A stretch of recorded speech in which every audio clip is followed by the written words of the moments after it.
Friends, welcome back to my channel. তোমরা সবাই কেমন আছো? আশা করি সবাই খুব ভালো আছো, আর আমিও খুবই ভালো আছি। তো আজকে সকাল থেকে প্রচণ্ড বৃষ্টি হচ্ছে বাইরে, সেজন্য জামা কাপড়গুলো সব ঘরের ভেতরে দড়ি টাঙিয়ে মিলতে হলো। আর ছেলেকে স্কুলে আনতে গেছি, তখনও রেনকোট পরিয়ে নিয়ে আসতে হলো। তো যাই হোক, সমস্ত কাজকর্ম সেরে চলে এসেছি আমি রান্নাঘরে। আজকের বর কিন্তু বাজার থেকে কিনে নিয়ে এসছে ভেটকি মাছের কাঁটা। হ্যাঁ বন্ধুরা, ভেটকি মাছের কাঁটা মাথা। এটা কিন্তু ভেটকি মাছ নয়, শুধু কাঁটা আছে আর মাথা আছে। তো এইটাই নিয়ে এসে ভালো করে ধুয়ে রেখে দিয়েছি। আমি ভাতটাও চটপট বসিয়ে নিয়েছি। তো চলো, এই কাঁটাগুলোতে সবার প্রথম আমি একটু হলুদ দিয়ে দিচ্ছি, তারপর দিয়ে দিচ্ছি একটু নুন। ভালো করে এটা মাখিয়ে নিতে হবে, তারপরে এটা ভাজা করতে হবে। আর আমি কীভাবে এই ভেটকি মাছের কাঁটাটা রান্না করি সেটা কিন্তু পুরোটা আজকে তোমাদের সাথে আমি শেয়ার করব। তোমরা কিন্তু তাহলে ভিডিওটা একটুও স্কিপ না করে শেষ পর্যন্ত অবশ্যই দেখো কীভাবে এই মাথাটা আমি রান্না করি। তো চলো, কড়াই তেল গরম বসিয়ে দিয়েছি, আর আমি মাছের কাঁটা মাথাগুলো এক এক করে সব ভেজে নেব। একসাথে বেশি ভাজা যাবে না, 4-5টা করেই ভাজতে হবে। তো 4খানা দিয়ে দিলাম। তো এই কটা ভাজা হোক, আস্তে আস্তে আরও বাকিগুলো সব ভাজবো। অনেকটাই সময় লাগবে, কারণ বেশি একসাথে তো দেওয়া যাবে না। তো এক পিঠ ভাজা হয়ে গেল, এবার অপর পিঠটা আমি ভালো করে ভেজে নিচ্ছি। এইগুলো কিন্তু ভাত দিয়ে খেতে বেশ ভালো লাগে। আর এগুলো কিন্তু রান্না করতে গেলে একটু কষা কষা করে করতে হবে, মানে পুরো মাংসর মতন করে টেস্টি করে রান্না করতে হবে। আর এদিকে কিন্তু আমার ভাতটা হয়েই গেছে, এবার আমি ভাতের ফ্যানটা গেলে নেবো। তো চলো, কাঁটাগুলো আমার ভাজা সব হয়ে গেছে, আমি তুলে নিচ্ছি, এক এক করে সব তুলে নেবো। তারপরে বাকি কাঁটা মাথাগুলো আমি একই রকমভাবে ভেজে নেবো। কাঁটা মাথাগুলো কিন্তু বেশ ভালো করে কড়া করে ভালো করে ভেজে নিতে হবে, নইলে কিন্তু গন্ধ বার হতে পারে। এই ভেটকি মাছে কিন্তু একটু উগ্র গন্ধ আছে। যাই হোক, আবার আমি 4টে করে দিয়ে দিচ্ছি, আবার ভেজে নিচ্ছি সেই একই রকমভাবে ভালো করে কড়া করে আমি ভেজে নিচ্ছি।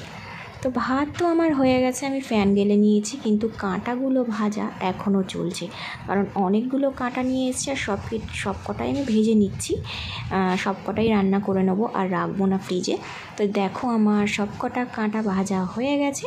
তো ভাজা হয়ে যাওয়ার পর আমি একটু কাটাকুটি করতে বসেছিলাম। আলু, পেঁয়াজ, আদা বাটা, রসুন বাটা, টমেটো, তারপরে ধনেপাতা সব কিছু রেডি করে নিয়েছি। তারপর কড়ার মধ্যে গোটা গরম মশলা, গোটা জিরে আর তেজপাতা ফোড়ন দিয়ে দিলাম। সবার প্রথম পেঁয়াজ আর টমেটোগুলো দিয়ে দিলাম। ভালো করে পেঁয়াজ আর টমেটোগুলোকে ভেজে নিতে হবে। কিছুক্ষণ ভাজার পরে তারপরে আমি ডুমো করে কেটে রাখা আলুগুলো দিয়ে দিলাম। এটা আলু ছাড়াও করা যায়, কিন্তু আলু দিয়ে করলে বেশি টেস্ট হবে, কারণ একটা তরকারি আজকের হবে, তো সেজন্যই একটু আমি আলু দিলাম। আলু আবার না দিলে হবে না। তো একটু নুন দিয়ে দিলাম, তারপর একটু হলুদ গুঁড়ো দিয়ে দিলাম, জিরে গুঁড়ো, ধনে গুঁড়ো, তারপরে লঙ্কা বাটা, রসুন বাটা, আদা বাটা, সমস্ত মশলাপাতি দিয়ে ভালো করে আমি এবার কষে নেব। বেশ অনেকক্ষণ কিন্তু ভালো করে কষতে হবে, যেমন মাংসর আলু পেঁয়াজ যেভাবে কষতে হয় সেরকমভাবেই কিন্তু ভালো করে কষে নিতে হবে। তো এরপরে আমি কিন্তু জল ঢেলে দিলাম, ভালো করে নাড়াচাড়া করিয়ে চারিদিকটায় লেগেছিল একটু মশলাপাতি, সেগুলো খুন্তি দিয়ে নামিয়ে আমি কিন্তু জল ঢেলে ভালো করে চাপা দিয়ে দিলাম।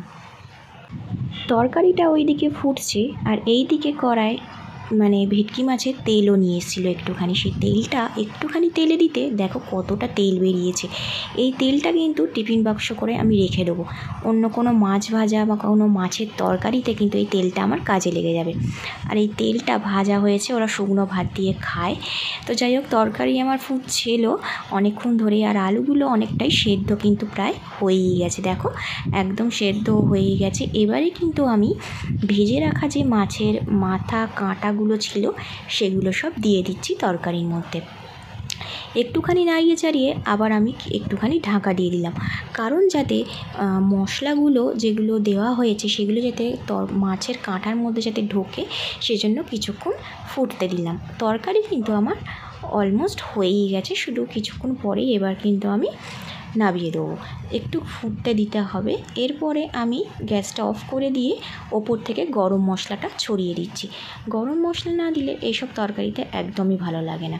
তো গরম মশলা দেওয়ার পরে আমি ভালো করে খুন্তি দিয়ে একটু নাড়িয়ে নিলাম। বেশি নাড়াতে আবার রিস্ক লাগছিলো যদি কাঁটাগুলো আবার ভেঙে যায়, সেজন্য বেশি নাড়ালাম না। তারপরে আমি একটা বাটির মধ্যে আস্তে আস্তে করে ঢেলে দিলাম। ঢেলে দেওয়ার পরে যে কুচিয়ে রেখেছিলাম ধনেপাতা, সেই ধনেপাতাগুলো ওপর থেকে আমি চারিদিকে দিয়ে দিলাম। এই সব মাছের মধ্যে একটু ধনেপাতা না দিলে একদমই ভালো লাগে না, তো সেই জন্য একটু ধনেপাতা চারিদিকে ছড়িয়ে দিলাম। ব্যাস, আমার ভেটকি মাছের কাঁটার তরকারি রেডি। তো চলো টেবিলে রেখে দিলাম তরকারিটা, একদিকে ভাত হয়ে গেল। আর এই হচ্ছে ভেটকি মাছের কাঁটার তরকারি। দেখেছো কালারটা কত সুন্দর এসছে? পুরো মনে হচ্ছে না মাংসের তরকারি? হ্যাঁ বন্ধুরা, এভাবেই কিন্তু আমি ভেটকি মাছের কাঁটার মাথার তরকারি রান্না করলাম, আর তোমাদের সাথেও কিন্তু শেয়ার করলাম। তো রান্নাবান্না সব হয়ে যাওয়ার পর রান্নাঘর পরিষ্কার করে চলে এসেছি একটু ঘরে, কারণ আজকের ওয়েদারটা ভীষণই খারাপ। মানে জোরে জোরে বৃষ্টি হচ্ছে না, আস্তে আস্তে বৃষ্টিটা হচ্ছে আর আকাশের অবস্থাটা খুবই খারাপ, একদম কালো করে রয়েছে। আর বৃষ্টিতে আমাদের উঠোনে অবস্থাটা কি হয়েছে দেখো, কদিন ধরে প্রায় বৃষ্টি হয়ে যাচ্ছে, একটু রোদ্দুর তো উঠছেই না, আর শ্যাওলা পড়ে কি অবস্থা, কেউ যদি সাবধানে না যায় সে কিন্তু ধবাস করে পড়েই যাবে। তো যাই হোক, তো ছেলেটা আমার ঘরে বসে বসে একা একাই কার্টুন দেখছে, ওকে স্নান টান সব করিয়ে দিয়েছি, এবার ভাত খাওয়াবো একটু পরে। এখন প্রায় 12:30 মতন বাজে, তো 1টা বাজলে ওকে আমি ভাত খাইয়ে দেবো, এখন বসে বসে কার্টুন দেখছি। তো যাই হোক, ছেলেকে খাইয়ে শুইয়ে দিয়েছি, তো এখন আমি খেতে বসেছি। তো 3 পিসের মতন কাঁটা আমি নিয়েছি, আর আলুর তরকারি দিয়ে খাচ্ছি। এই তরকারিটা টেস্টি করে করলে কিন্তু এই দিয়ে সমস্ত ভাত খাওয়া হয়ে যাবে। তোমরা আমার মতন এইভাবে ভেটকি মাছের তরকারিটা রান্না করে দেখো, সত্যি এই দিয়ে কিন্তু 1 থালা ভাত সত্যি নিমেষের মধ্যেই খাওয়া হয়ে যাবে। আর তোমাদের সাথে কিন্তু আমি পুরো রেসিপিটা শেয়ার করলাম, বেশ সুন্দর হয়েছিল রান্নাটা। গুড ইভিনিং বন্ধুরা, এখন কিন্তু প্রায় সন্ধ্যে 7টা বাজে।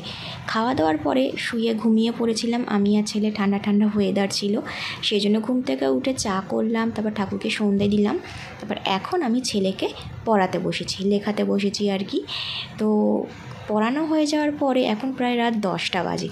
তো বর দেখলাম 3 প্লেট বিরিয়ানি নিয়ে এসছে। আমাদের কিন্তু রাতের ভাত তরকারি সবই ছিল, সেগুলো সব ফ্রিজে তুলে দিতে হলো। আর রাত্রেবেলা নিয়ে এসেছিলো বিরিয়ানি।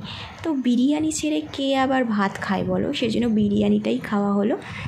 তো 3 প্লেট বিরিয়ানি নিয়ে এসেছিলো, একটাতে একটু কম ছিল আর 2 প্লেট ভর্তি ছিল। যেটা কম ছিল সেটা আমার ছেলের জন্য ছিল, আর যেটা বেশি ছিল সেটা আমার আর বরের জন্য, মানে 2 প্লেট ভর্তি ছিল। এটা কিন্তু চিকেন বিরিয়ানি। তো হঠাৎ দেখলাম বর বলা নেই কওয়া নেই বিরিয়ানি নিয়ে চলে এসছে, আমিও খুব খুশি হলাম, বিরিয়ানি খেতে আমিও তো খুবই ভালোবাসি। তো 3 প্লেট বিরিয়ানি নিয়ে এসছে, তো আমি সবার প্রথম ছেলেকে খাইয়ে দিই। ছেলেও কিন্তু আমার এখন বিরিয়ানি খাওয়া শিখে গেছে, ও ছোট হলে কি হবে, বড়দের মতন টেস্ট বুঝে গেছে খাওয়া দাওয়ার। যাই হোক, তো একটা থালা নিয়ে এসেছি। এখানে প্রথমে যে আলু বিরিয়ানিটা ছিল, শুধু ওতে আলু ছিল, অল্প একটুখানি বিরিয়ানি ছিল, এটা ছেলের জন্যই নিয়ে এসেছিলো। কিন্তু আমি ভাবলাম ছেলে আর আমি একটা প্লেটেই খেয়ে দিই। তো আমি কিন্তু 1 প্লেট বিরিয়ানি আবার একা খেতে পারি না, তো সেজন্য ওটা থেকে ছেলের বিরিয়ানিটা পুরোটা নিয়ে নিলাম, অল্প ছিল। আর একটা প্লেট থেকে হাফটা নেবো, আমি আর আমার ছেলে একসাথেই একটা থালার মধ্যেই খেয়ে নেবো, 2টো থালার করার দরকার নেই। তো এটা থেকে হাফটা নেব, পুরোটা নেবো না, কারণ পুরোটা আমার পক্ষে খাওয়া সম্ভব হবে না, 1 প্লেট পুরোটা খেতে পারি না আমি আর কি। তো এই দেখো, আমার আর ছেলের একটা প্লেটের থালার মধ্যেই নিয়ে নিলাম 2 পিস আলু, একটা চিকেন লেগ পিস। তো একটা খালে ওখানে একটুখানি রয়েছে, আর ওইটাতে ভর্তি রয়েছে, আমার বর খেয়ে নেবে ওটা। তো চলো, এখন প্রায় রাত 10টা বাজে, আর ছেলেকে খাওয়াতে বসেছি, আর আমি ভাবলাম ছেলের সাথে আমিও খেয়ে নিই। তো আমার বর বললো একটু পরেও খাবে, তো সেজন্য ও পরে খাক, আর আমি আর আমার ছেলে টিভি দেখতে দেখতে এখানে আমি আর একটা থালার মধ্যে খেয়ে নিচ্ছি। বিরিয়ানি খেতে কার না ভালো লাগে বলো? আগে কিন্তু আমি বিরিয়ানির গন্ধই সহ্য করতে পারতাম না, আর এখন বিরিয়ানি দেখলেই জিভে জল চলে আসে। আর আমার ছেলেও কিন্তু ছোট হলে কি হবে, ও কিন্তু শিখে গেছে বিরিয়ানি, ফ্রাইড রাইস, পোলাও এসব খাওয়া কিন্তু শিখে গেছে, মানে এক্সপার্ট হয়ে গেছে আজকালকার যুগের বাচ্চা না। সেই জন্য আমরা যখন ছোট ছিলাম তখন বিরিয়ানি, পোলাও এগুলো কি জানতামই না, মানে কেমন খেতে হয় সত্যিই জানতাম না। কিন্তু আজকালকার যুগের বাচ্চারা কোনটা কেমন টেস্ট সব বলে দেবে, সব এক্সপার্ট হয়ে গেছে আর কি। আর বিরিয়ানিটা কিন্তু খুব দারুণ টেস্ট ছিল, যেমন চিকেনের ভেতরে মশলা ঢুকেছিল তেমনি কিন্তু আলুটাও বেশ টেস্ট ছিল। রাতের ডিনারটা কিন্তু আজকের খুব সুন্দর হলো, দারুণ হলো রাতের ডিনারটা। আর দুপুরবেলার খাবারটাও কিন্তু বেশ ভালো হয়েছিল, আজকে সারাদিনটা কিন্তু বেশ ভালোই কাটলো। খাওয়া দাওয়াই কিন্তু বাঙালিরা সত্যিই ফার্স্ট, খাওয়া দাওয়া যদি সত্যিই ভালো হয় না, মনটাও ভালো থাকে যে আজকে এত সুন্দর সুন্দর মনের মতন খাবার খেলাম। যাই হোক, খাওয়া দাওয়া করে চলে এলাম ঘরে, এখন মশারিটা টাঙাবো। তো আজকের এই সারাদিনটা খেয়েই কাটালাম, পেটটা পুরো ভর্তি হয়ে গেছে। তো চলো, আজকে ব্লগটা কিন্তু আমি এই পর্যন্তই রাখছি। আবার দেখা হবে তোমাদের সাথে নেক্সট ভিডিওতে। Good night and tata, bye bye.